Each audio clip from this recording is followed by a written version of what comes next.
Santiago va una vez más al corazón. Y vamos a tocar en este día Santiago capítulo 3.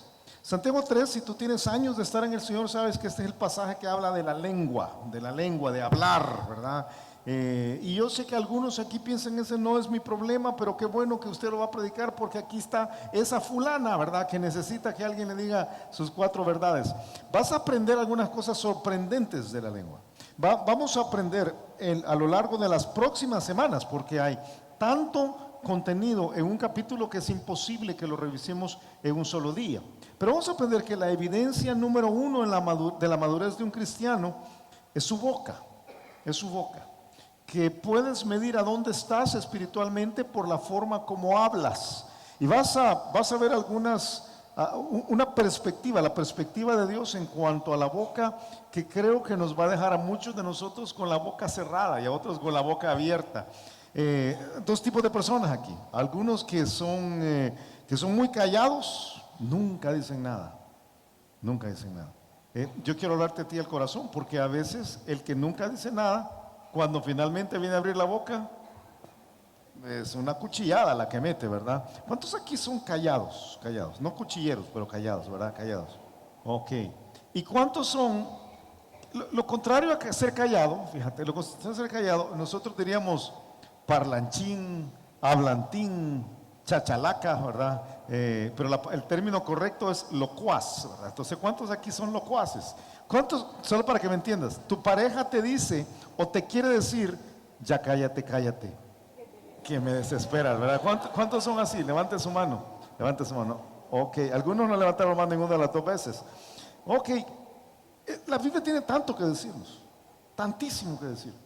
El libro de Proverbios, uno de los temas que, perdón, si me regalaran una nadita de agua lo agradecería, pero si fuera un café capuchino sería todavía mejor. Pero una de las cosas que el libro de Proverbios dice de manera continua es que en la boca, muchas gracias, hermano, muchísimas gracias también, gracias, que en la boca tenemos un peligro en potencia.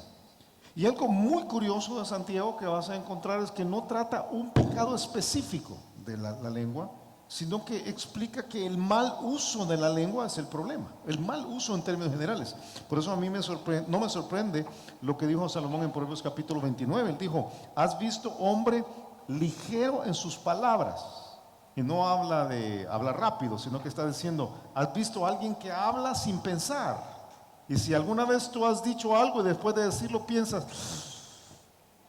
no debí de haberlo dicho. Ok, eres ligero en tus palabras. Según Salomón dice, hay más esperanza de una persona que no es sabia, de un necio, que de alguien que es ligero en sus palabras. El libro de Proverbios dice en capítulo 16, versículo 21, que hay una conexión entre el corazón y la boca. Dice que el sabio de corazón es llamado prudente, y la dulzura de labios aumenta el saber. ¿Cuántos aquí están con labios dulces? ¿Tienen labios dulces? Pero no digo porque se han echado algún lipstick, ¿verdad? Mira a la persona que tienes a la par y mírale si tiene cara de dulzura o no, de lo contrario. Gracias, hermano, muchas gracias. Necesitaba que se volvieran a ver para poder tomar el agua.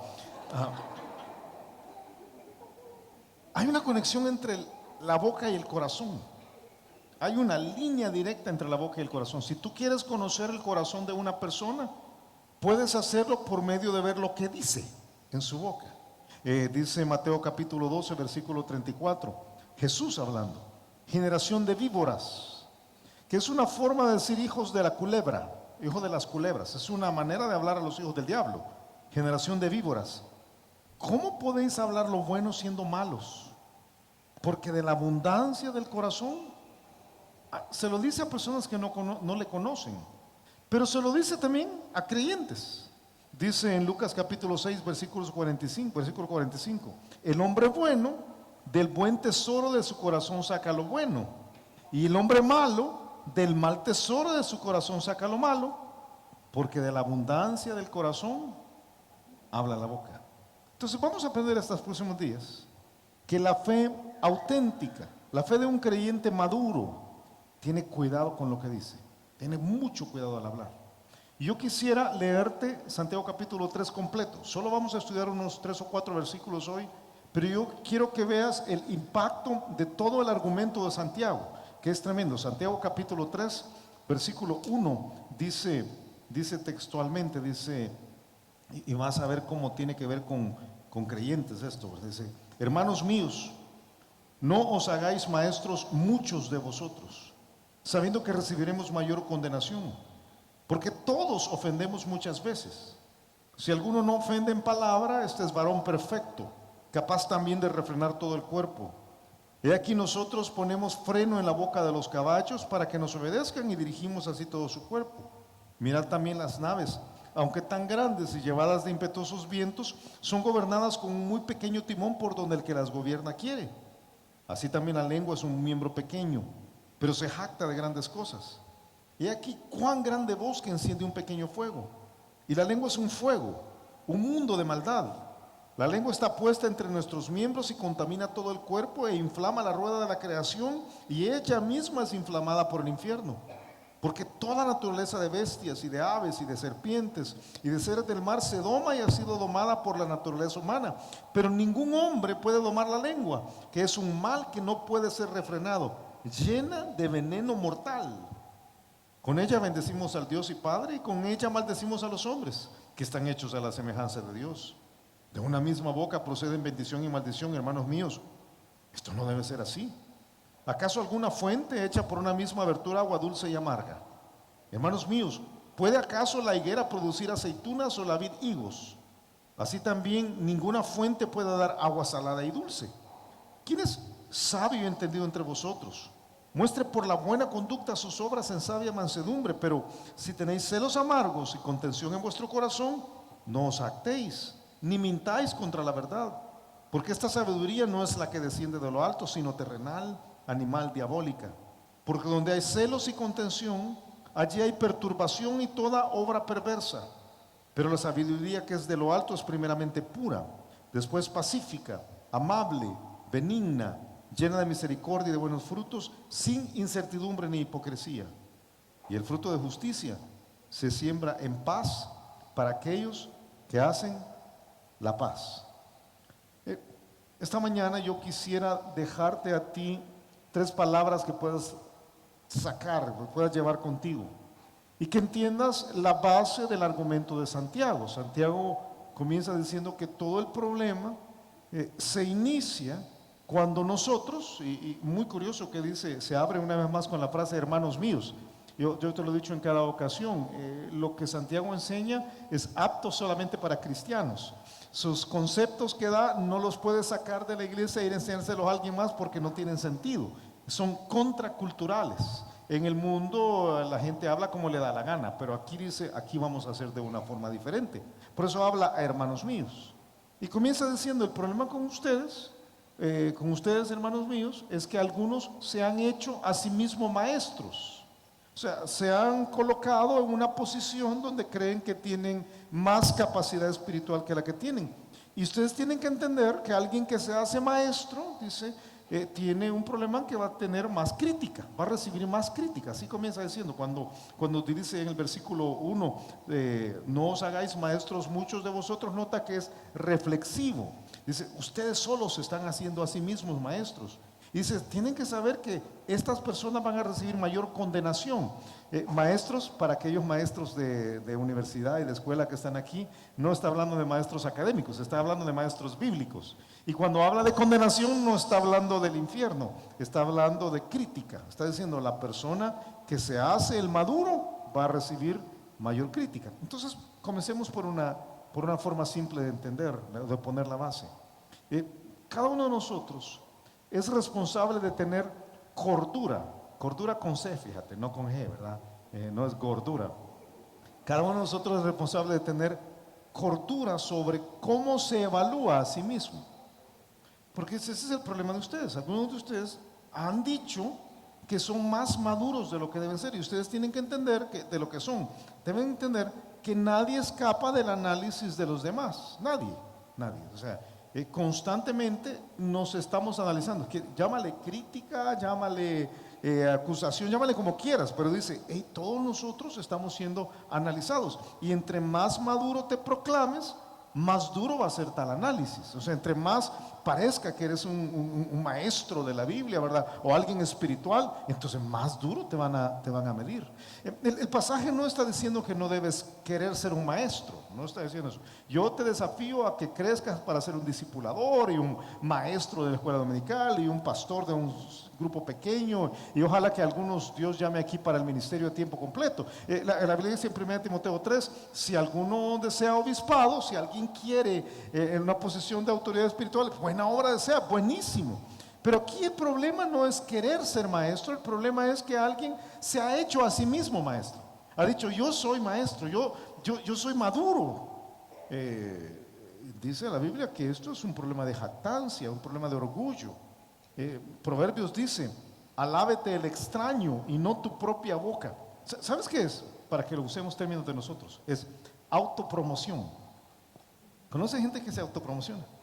Que habla todo el mundo todo el tiempo de sí mismo, ¿verdad? Y que dice, qué bonito soy, qué lindo soy, cuánto me quiero, sin mí me muero y yo jamás me podré olvidar. O sea, esa es la manera de decir, la manera de pensar en sí mismo, ¿verdad? O sea, yo soy lo máximo. Y dice Santiago, y dice Proverbios, no. Que otros hablen bien de ti, pero no tu propia boca. Que te alabe el ajeno y no los labios tuyos. Es cordura, eso es lo que está planteando Santiago, eso es lo que plantea Pablo en Romanos capítulo 12. Digo pues, por la gracia que me es dada, a cada cual que está entre vosotros, que no tenga más alto concepto de sí que el que debe tener. O sea, no te creas lo que no eres, ¿verdad? Sino que piense de sí, y aquí está la palabra, con cordura, conforme a la medida de fe que Dios repartió a cada uno. O sea, hey, pensá bien, pensá como debes pensar en ti. Porque si tú te pones, si tú de repente te pones como que crees que sos mayor que otros, vas a recibir más crítica. Es un principio en la Biblia. El que más tiene, al que más tiene, más se le pide. Ven a Lucas capítulo 12, deja un dedito ahí en Santiago capítulo 3. Ven a Lucas capítulo 12, te enseño lo que Jesús enseñó aquí. Lucas capítulo 12, una plática con Pedro. Les da una parábola, Pedro hace la pregunta. Lucas 12:41 está diciendo, pues, ¿y esta parábola es para todos o es solo para nosotros los discípulos? Y Jesús le va a decir, este es un principio universal, y ponme mucha atención porque este es un principio universal, de eso que uno tiene que entender bien porque cimientan la realidad de la vida. Dice, versículo 42, perdón, y dijo el Señor, ¿quién es el mayordomo fiel y prudente al cual su Señor pondrá sobre su casa para que a tiempo les dé su ración? O sea, ¿quién es aquel que recibe autoridad y es colocado sobre otros? Pero cuando rcibe la autoridad, él usa muy bien la autoridad. Él alimenta a todos conforme a la autoridad que le han dado. Y dice el versículo 43, Jesús, bienaventurado aquel siervo al cual cuando su Señor venga le haya haciendo así. En verdad os digo que le pondrá sobre todos sus bienes. ¿Qué es el principio? Alguien que tiene autoridad, que todo el mundo reconoce que tiene autoridad, hace las cosas bien y entonces el jefe, el amo, lo premia. Pero luego plantea lo contrario. Jesús dice, mas si aquel siervo dijera en su corazón, mi señor tarda en venir, y comenzar a golpear a los criados y a las criadas, y a comer y beber y embriagarse. O sea, ahora este mismo va a tomar su autoridad y la va a usar mal. Y tú lo has visto en otras ocasiones, ¿verdad? Hay un momentito en el cual de repente le das un poquito de autoridad a alguien y, ¿has visto? Le das un poquito de poder a alguien y la palabra griega es se pela, ¿verdad? Y entonces dice, este que tiene autoridad, tiene que tener una consecuencia. Entonces dice el versículo 46, vendrá el Señor de aquel siervo el día que éste no espera y a la hora que no sabe, y le castigará duramente y le pondrá con los infieles. O sea, una consecuencia negativa. Aquel siervo que conociendo la voluntad de su Señor no se preparó ni hizo conforme a su voluntad, recibirá muchos azotes. Mas el que sin conocerla hizo cosas dignas de azotes será azotado poco. Y aquí viene el principio, mira. Porque a todo aquel a quien se haya dado mucho, mucho se le demandará. Y al que mucho se le haya confiado, más se le pedirá. Si tú tienes mucha autoridad, si tú tienes mucha madurez, se espera mucho más de ti que de alguien que no tiene esa madurez. Es fácil de entender. ¿Quién debe ser maduro? ¿El papá o el hijo? ¿Quién debe ser el maduro? El papá. Si el hijo hace algo que es infantil, es el hijo. Pero si el papá hace algo que es infantil, no se espera que el papá haga eso, porque esperas que el maduro se comporte como maduro. ¿Quién es más maduro? ¿La mamá o la hija? ¿Quién es más madura, la mamá o la hija? Debería ser la mamá, ¿verdad? O sea, si la hija sale con un infantilismo, es la hija, pero si la mamá sale con un infantilismo, eso no es correcto. ¿Y quién es más maduro, el papá o la mamá? Los dos, porque los dos tienen autoridad, ¿verdad? O sea, se supone que el que tiene autoridad debe comportarse como alguien maduro. Eso es lo que está diciendo Santiago. Santiago está diciendo, miren, tienen que darse cuenta que si alguien se coloca en una posición de ser, como verse como maduro, todos van a medirlo así. ¿Sabes cómo es? Y he estado planteando esta analogía toda la mañana en todos los cultos. Imagínate que sales de acá de la iglesia. Es la 1 de la tarde, pagas tu tiquete, ¿verdad? Y entonces sales de la iglesia. Te cambian el tiquete para que solo pagues $1 y sales de la iglesia. Y entonces ahí en la esquina del semáforo aquí del hotel, ves que hay un choque. Hay 2 carros que han chocado, pero están levemente golpeados. No están muy golpeados, son unos esos choques que se dan aquí. Y tú estás atrás. Y ves que del carro a quien chocaron, se baja alguien enojado, gritando, diciendo malas palabras, molesto. Y tú le decís a la persona que te trajo a la iglesia, le decís, yo lo acabo de ver a él en la iglesia, a él, ¿verdad? Y entonces la persona que te trajo a la iglesia te dice, sí, es David Aguilar, el pastor. ¡Ey! ¿Qué pasó ahí, verdad? O sea, David, no, cualquier otro no sería bueno, pero aquí hay alguien que todo el mundo respeta, es un maestro de la Biblia, un hombre conocedor, y entonces, ¿qué pasó? Y con el que se pegó además, se baja, ¿verdad? Al que le pegó además se baja molesto también gritando, y este que le pegó tiene una camisa que dice diácono, ¿verdad? Entonces, aquí hay algo que está muy malo, eso está muy malo, porque el que está puesto en una posición de autoridad es más criticable. Quizás es un buen tiempo para corregir un pensamiento que es erróneo entre nosotros, y tú lo has oído un montón de veces. Tú has oído que se dice, aquí dicen, mira, es que tienes que poner los ojos en Cristo y no poner los ojos en los hombres. Esto es parcialmente cierto, porque tienes que poner los ojos en Cristo, eso es cierto, pero también tienes que poner los ojos en los hombres. Hebreos capítulo 13, especialmente si esta persona tiene autoridad, dice, acordaos de vuestros pastores, dice Hebreos 13:7. Un término peculiar en el idioma griego que quiere decir líderes. Acordaos de vuestros pastores que os hablaron la palabra de Dios.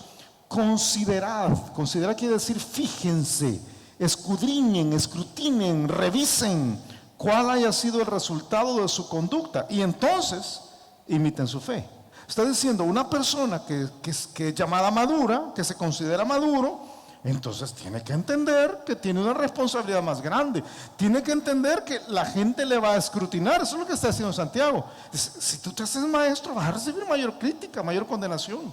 Tú debes entender que las moscas muertas hacen heder y dar mal olor al perfume del perfumista, y que así es una pequeña locura al que es estimado como sabio y honorable. Un perfume que debe ser fragante y agradable, le cae un pequeño error, una mosca, y lo vuelve apestoso, hediondo, dice, ahí hiede. Y es porque esta persona debería ser sabia, debería ser madura. Pero Julio, me dices tú, pero no dice la Biblia que no debemos criticar a nadie. No dice la Biblia que no debemos juzgar. No hay un pasaje de Jesús que dice, no juzguéis para que no seáis juzgados. Sí, en el contexto apropiado. La Biblia dice que no debemos juzgar las opiniones, que no debemos juzgar en base a diferencias humanas. Dice, recibid al débil en la fe, pero no para contender sobre opiniones. Porque somos siervos de Dios, no siervos los unos de los otros. ¿Tú quién eres que juzgas al criado ajeno? Dice, para su propio Señor está en pie o cae, pero estará firme porque poderoso es el Señor para hacer estar firme. Ok, las opiniones no. Pero ¿qué hay de los actos? ¿Qué hay de los hechos? Que si cuando tú ves a David bajarse de ese carro, molesto, y lo ves luego sacar una pistola y pa, 8 balazos. ¿Cuántos aquí dirían, no hay que juzgar al hermano? Eso sería suicidio intelectual. Eso es no pensar. Y Jesús nunca nos pide esto. Jesús dice, no juzgue las intenciones, pero en palabras de él, dijo, no juzguéis según las apariencias, sino, ¿qué dice? Y a ti que te gusta el castellano y toda la parte gramatical, esta es segunda persona del imperativo en singular, o en plural, perdón, juzgado, juzguen, evalúen, pero evalúen con justo juicio. Entonces Santiago dice, mira, nadie escapa del análisis de los demás. Entre más maduro te proclames, más duro va a ser tal análisis. Y por maduro que creas que eres, tú tienes un problema con la boca. Versículo 2 dice una frase que es tremenda. Santiago capítulo 3 versículo 2 dice, ¿por qué no tenemos que hacer esto? Hay un porqué aquí, ¿verdad? Porque ¿quiénes dice? Todos ofendemos muchas veces. Ok, te voy a dar una segunda palabra. La primera palabra era cordura. La segunda palabra es conciencia. Yo creo que a veces no alcanzamos a entender el peso de nuestras palabras. De todos. Quizás tú no tienes un problema con las drogas. Quizás tú no tienes un problema con el alcohol, y tú no tienes un problema con la pornografía, y no tienes un problema no eres un estafador, quizás no has sido infiel nunca, buenísimo. Pero según este pasaje y según el argumento bíblico, todos tenemos un problema con la lengua, todos sin excepción. Creo que no nos haremos responsables de nuestras bocas mientras no tengamos conciencia del daño, del beneficio que podemos causar en otros. Tu lengua puede ser muy beneficiosa. Tu lengua puede ser usada para animar, para impulsar, para aconsejar, para guiar. O tu lengua puede ser usada para criticar, para destruir, para mentir, para desarmar. Entonces dice Santiago, abramos los ojos. Todos tenemos un problema. Déjame introducirte a un concepto que no es bíblico, pero yo creo que si Santiago estuviera acá, él diría, de eso estoy hablando. En los últimos 50 años ha habido una serie de cambios sobre la percepción de lo que es la inteligencia. Algunos de nosotros crecimos en una época donde la única inteligencia que se analizaba era la inteligencia académica. Entonces tú decías, él es bien inteligente, saca muy buenas notas.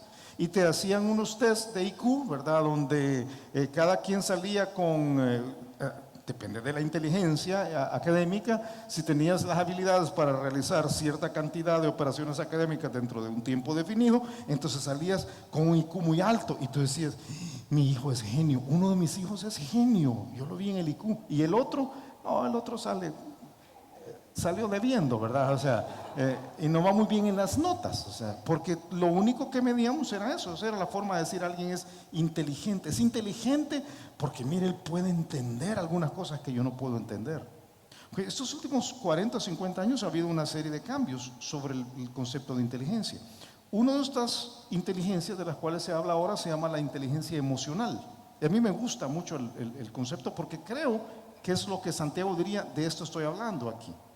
La inteligencia emocional es el conjunto de destrezas, actitudes, habilidades y competencias que determinan la conducta de un individuo, sus reacciones, sus estados mentales, etcétera, etcétera. Y que puede definirse como la capacidad de reconocer nuestros propios sentimientos y los de los demás, de motivarnos y de manejar adecuadamente las reacciones. ¿Qué es esto? Una persona con inteligencia emocional, cuando está en una conversación con otro y el otro le está diciendo algo molesto, se siente y él percibe que se está enojando. Me estoy enojando, me estoy enojando, me estoy enojando. No lo dice, pero dice, esto que está diciendo me está enojando. Y entonces tiene la habilidad para decir, mira, tranquilo, no hablemos así, mejor hablemoslo despacito, porque no vamos a terminar bien. Tiene la capacidad de controlarse, pero tiene además la capacidad de percibir que él está ofendiendo a la otra persona. Esto que acabo de decir la ofendió. Si tú no tienes inteligencia emocional, tú eres el esposo que le dice a la esposa, yo no sé por qué te enojaste, si yo lo que dije de tu mamá es cierto, o sea, ¿verdad? O sea, ¿qué te pasa? Pero si, y alguien te pregunta y te dice, pero si lo que dije es cierto, pero no tienes la conciencia de cómo ofendes. Santiago está diciendo esto. Santiago está diciendo, algunos tienen que entender que no son perfectos. No es que, míreme qué bien, si yo no digo nada malo. Algunos son como el pavo real, ¿verdad? El pavo real, ¿verdad? Pero el pavo real no se come, el pavo real no vuela, el pavo real no, pero se siente el pavo real. Algunos aquí con su carácter, ¿verdad? Mírenme, da la vuelta. Yo soy, quiero que no, dice. Date cuenta que a veces todos aquí sin excepción no somos pavos reales, somos más bien zanates, ¿verdad? Y los más salvadoreños son pijullos, ¿verdad? Todos, sin excepción, todos ofendemos. El término para ofender es una palabra que ha sido prestada del capítulo 2. Estudiamos esto hace unas semanas, cuando dice que todos ofendemos en un punto a Dios, o sea, todos pecamos. Y realmente esta es un área en la cual todos ofendemos. Vas a ver que hay un montón de maneras de ofender, pero todos caemos. Cuando Dios nos describe a nosotros, cuando describe la raza humana caída en Romanos capítulo 3, dice, todos se desviaron, a una se hicieron inútiles. No hay quien haga lo bueno, no hay ni siquiera uno. Y ahora nota cómo cada señalamiento tiene que ver con lo que tú dices. Dice, sepulcro abierto su garganta, con su lengua engañan, veneno de áspides hay debajo de sus labios, su boca está llena de maldición y de amargura. Entonces, aquí tenemos un problema que todos tenemos. Yo también. No, Julio, pero yo soy maestro. Si eres maestro, eres más criticable si tienes el problema. Entonces ten mucho cuidado con hacerte maestro, porque te está complicando la vida nada más, porque es un problema de todos. Entonces es un problema de todos, no es un problema de nadie. No, como no, mira, dice el versículo 2, porque todos ofendemos, y mira cuántas veces ofendes. Muchas veces. Si alguno no ofende en palabra, y ahora Santiago se va a meter de lleno de aquí en adelante al tema del resto del capítulo, dice, es varón perfecto, capaz también de refrenar todo el cuerpo. Dice, es posible que haya alguno que no ofende en palabra, pero dice que es perfecto. Entonces nadie es perfecto, Julio. Entonces quiere decir que no hay nadie que sea así. No, sigue el argumento de Santiago aquí. Dice, todos ofendemos. Y cuando ofendemos no es solamente lo que dices. Tú has oído esta frase antes. No es solo lo que dices, sino también cómo lo dices. Uno puede decir la verdad, y puede decir la verdad en el momento inapropiado, de la manera inapropiada, usando los términos inapropiados, con la actitud inapropiada, de forma que causa un montón de daño. La verdad. No solo el contenido, pero dice, es que esto es demasiado difícil, esto es complicadísimo, como vas a ver en unos momentos, dice Proverbios, en la lengua está el poder de la vida y la muerte, que las cosas terminen bien o terminen mal, depende de cómo tú usas la lengua. Dice, todos tenemos un problema con esto, todos sin excepción. Dice Proverbios capítulo 25 versículo 11 que al describir la comunicación dice que manzana de oro con figura de plata es la palabra dicha como conviene. Qué tremenda frase. Una manzana de oro, me has escuchado explicar esto antes. Una manzana de oro no es una manzana de un árbol, una manzana de oro es una joya.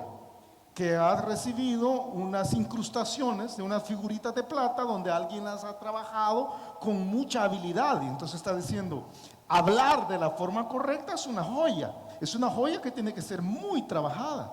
Y no es de todos. Hay hombres, dice Proverbios capítulo 12, cuyas palabras son como golpes de espada. Y no solo se refiere de hombres, yo creo que hay mujeres que son iguales. Hay mujeres que sus palabras son como golpes de cuma, al pie de apoyo, ¿verdad? Pero la lengua de los sabios es medicina.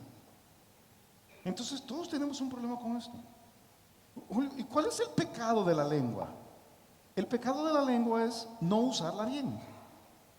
Ese es el pecado de la lengua. Se manifiesta de un montón de maneras. Imprudencia, ataques verbales, mentiras, sarcasmo, chismes, maldiciones, quejas. Algunos usan su lengua para quejarse todo el tiempo. Críticas, calumnias. Puedes acabarte la vida de alguien con una calumnia, malas palabras, vulgaridades, y pudiera seguir. O sea, ¿qué es el problema? Dios nos ha dado la lengua, la capacidad de comunicarnos, de que el corazón se muestre, pero entonces usamos el corazón de una forma incorrecta. Y creo que si Santiago viviera en el año 2018, él diría, no solo la lengua, los dedos también. Porque en una sociedad controlada por el texto y los correos electrónicos, los dedos tienen igual peso que la lengua, ¿verdad? Uno puede estar texteando y ahí acabándose a alguien. Entonces tú puedes estar aquí un domingo en la iglesia, ¿verdad? Y tienes tu teléfono, todo el mundo cree que estás leyendo la Biblia, lo que estás texteando. Y estás diciendo, mira quién anda aquí. Y con fulano anda aquí, ¿verdad? Y además puedes mandarle una foto, ¿verdad? O sea, chisme, puro chisme. Pero no es la lengua, Julio, es que el problema es la comunicación, la conexión del corazón a algo que está incorrecto. Quien domina esto es perfecto. Menos mal, porque nadie es perfecto, entonces no tengo ni que intentar dominarlo. No, la expresión de Santiago capítulo 3 que dice, si alguno no ofende en palabra, este es varón perfecto, es muy mal entendido por nosotros, porque en nuestra forma de utilizar el término perfecto siempre pensamos que es alguien sin defecto o sin pecado. Y nadie aquí es sin defecto o sin pecado. Todos tenemos pecado. Entonces, ¿qué es un varón perfecto? Un varón perfecto es alguien maduro. Es alguien que ha cambiado para ser como Jesús. Se ha metido en ese proceso de transformación. Y está por todos lados en la Escritura. Por eso tú no me puedes decir, pues sí, Julio, yo soy bien ofensivo porque así eran mis papás. Y yo soy como mi papá. Pues si de eso se trata el cristianismo, que dejes de ser como tu papá y seas como Jesús. Es que yo así soy como mis amigos y así como lo soy todo el mundo. Pues de eso se trata el cristianismo. El cristianismo se trata de salir del proceso malo, viciado en que has estado y convertirte en la persona que Dios quiere que te conviertas. Y a eso se llama un varón perfecto. Mira los pasajes. Dice que los pastores, los líderes religiosos, espirituales, están puestos a fin de perfeccionar a los santos para la obra del ministerio, para la edificación del cuerpo de Cristo, hasta que todos, eso es lo que espera, todos lleguemos a la unidad de la fe y del conocimiento del Hijo de Dios, a un varón perfecto, a la medida de la estatura de la plenitud de Cristo. Pablo dice, yo hablo de Dios, ¿verdad? De Jesús, a quien anunciamos amonestando a todo hombre y enseñando a todo hombre, dice en Colosenses, enseñando a todo hombre en toda sabiduría, a fin de presentar perfecto en Cristo Jesús a todo hombre. Dice que la Biblia que está puesta para nosotros, toda la escritura es inspirada por Dios y útil para enseñar, para redarguir, para corregir, para instruir en justicia, a fin de que el hombre de Dios sea perfecto. ¿Y cuál es la definición de perfecto? Enteramente preparado para toda buena obra. Hemos estado viendo que la fe se muestra por las obras. La obra que todos hacemos todo el tiempo es hablar. La fe se muestra por lo que hablas. ¿Qué hablas? Bueno, pero todos tienen un problema. Sí, pero que nadie sea sin pecado no es una excusa para seguir siendo un juguete del pecado. Yo te pido que tengas conciencia, que tengas la cordura de no creer que eres más maduro de lo que eres, pero que tengas la conciencia de cuánto ofendes. Algunos aquí tienen desastres en sus vidas, Y en esos desastres han tomado la decisión de no hacerse responsables. Pero tú eres el responsable. Una palabra hace toda la diferencia. Si tú contestas, sí mi amor, o sí jefe, y lo haces con una sonrisa, es muy diferente si tú le contestas a alguien maldito. Sí.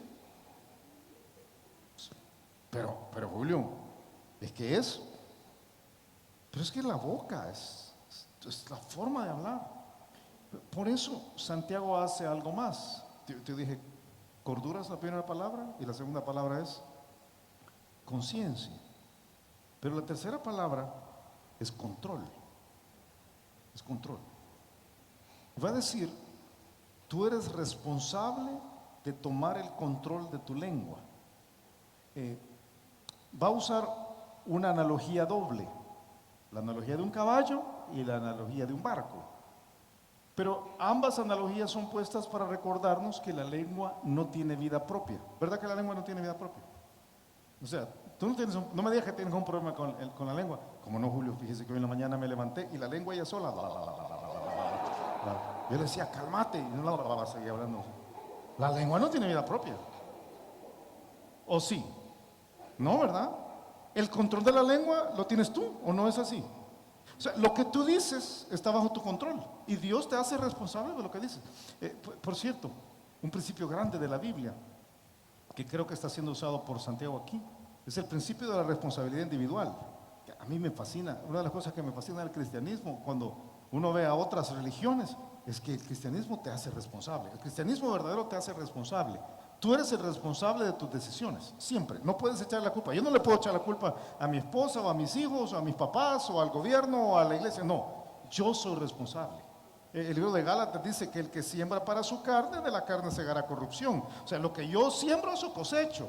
El que siembra para el espíritu, del espíritu va a segar vida eterna. Lo que yo siembro, cosecho. Entonces, hay un aspecto de responsabilidad.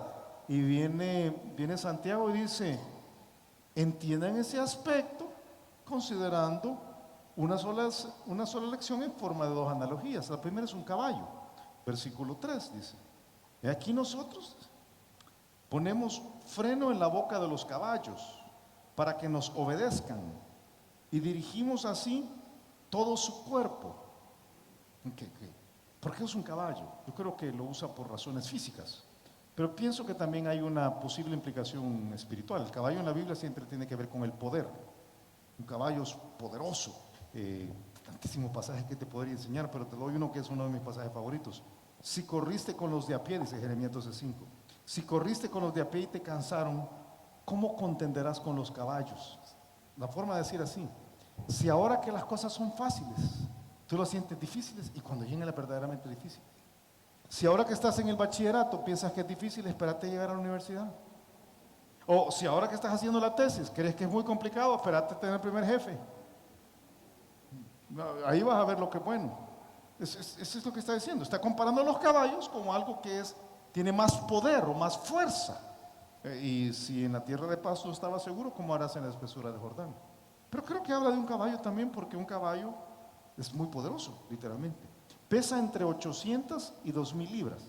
Aunque yo he visto unos caballos aquí en El Salvador que han de pesar 400, ¿verdad? Porque uno dice, pobrecitos caballos.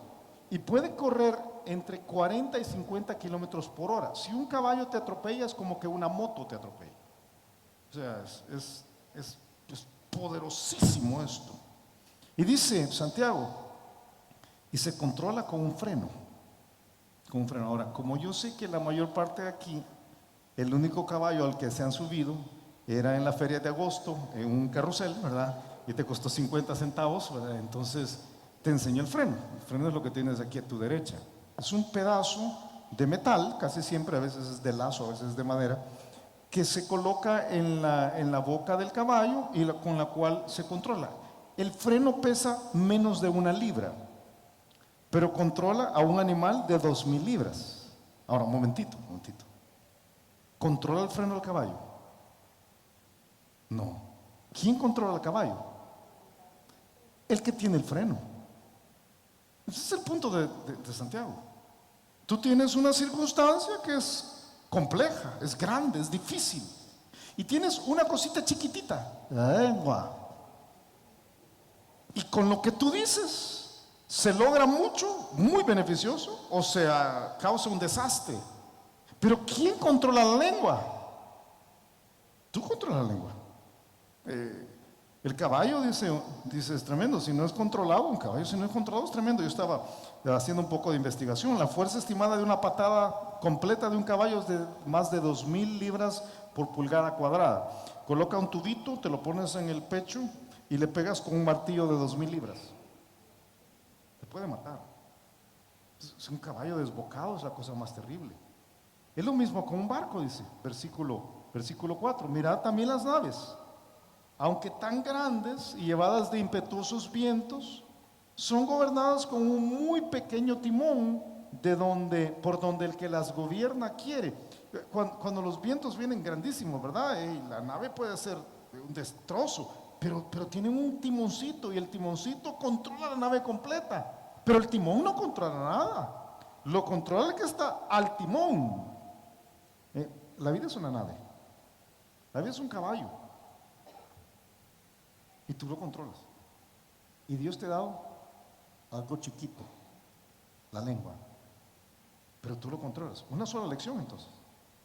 Si controlas lo pequeño, evitas el desastre. Matrimonios que se desarman porque alguien no controla la lengua. Es que no nos comunicamos, hermano. No hay mucha comunicación. No es la cantidad de comunicación, es la intención. Es el corazón detrás de todo. Hijos que se van de la casa y no quieren hablar con sus papás otra vez, porque su papá o su mamá constantemente usaban su lengua para atacarlos. Y la mamá o el papá puede decir, si yo nunca lo toqué, pero con la lengua, destrozos terribles. Te despiden de tu trabajo, porque ya no te toleran. Y no te toleran porque hablas de ti todo el tiempo y te autopromueves todo el tiempo. Algún día a alguien le caes mal y te critica por cómo tú usaste tu lengua y te despiden. Y dicen, qué desastre esto. Es un barco, es un caballo. Puede terminar muy bien, un barco, un caballo pueden terminar muy bien o pueden terminar muy mal. Y Dios nos ha dado una cosa pequeñita para controlarlo, la lengua. Pero la lengua no tiene vida propia. Nosotros estamos a cargo de esto. Bien. Dice Pedro en 1 Pedro capítulo 3, el que quiere amar la vida y ver días buenos, refrene su lengua de mal. Qué tremenda forma de Dios de decir las cosas. Es el mismo término que se usa para refrenar un caballo o para dirigir un barco. Si quieres que las cosas terminen bien, es tu lengua. Es tu lengua. Refrene su lengua de mal y sus labios no hablen engaño. Yo estoy seguro que aquí nadie quiere terminar mal. Es tu boca. ¿Y quién tiene el control? Tú. Yo te pido que salgas de aquí con cordura, pensando con cordura de ti mismo. Te pido que tengas la conciencia de cuánto ofendes, a saber cuánto desastre has causado en la casa y entre tus amigos y en el trabajo. Yo también, yo he tenido que hurgar dentro de mí porque, a saber, porque yo igual que tú, todos nos pasa lo mismo. Y que salgas de aquí con una decisión. Yo voy a poner mi lengua bajo control. Yo tengo que controlarla. O sea, ya no más chismes, no más mentiras, no más ataques verbales, no más sarcasmo. Pero se me sale. No se te sale. Muestras el corazón, porque hay una línea directa entre el corazón y la boca. Entonces es un asunto de decir, yo voy a cambiar porque quiero que las cosas terminen bien. El que quiere amar la vida y ver días buenos, refrene su lengua de mal. La evidencia número 1 de la madurez de un cristiano es su boca. Yo te pido que seas responsable de la tuya. Vamos a ver la otra semana todo el desastre que esto causa. Dice que es infernal, inflama el infierno, dice, es inflamada pues es terrible, la boca es terrible. Pero mientras tanto, vayámonos con cordura, con conciencia y con la sensación de que nosotros tenemos el control. Vamos a orar. Padre, nosotros queremos pedirte, Señor, el día de hoy que tú nos hables, nos enseñes, nos muestres. Este es un área, Padre, que al igual de las otras cosas que hemos tratado en Santiago, no nos gusta ser confrontados porque es un área de nuestro corazón. Y yo te pido, Padre, que tu Espíritu Santo traiga la conciencia de pecado. Casi nunca utilizamos ese término, pero para decirlo de la forma correcta, la conciencia de pecado.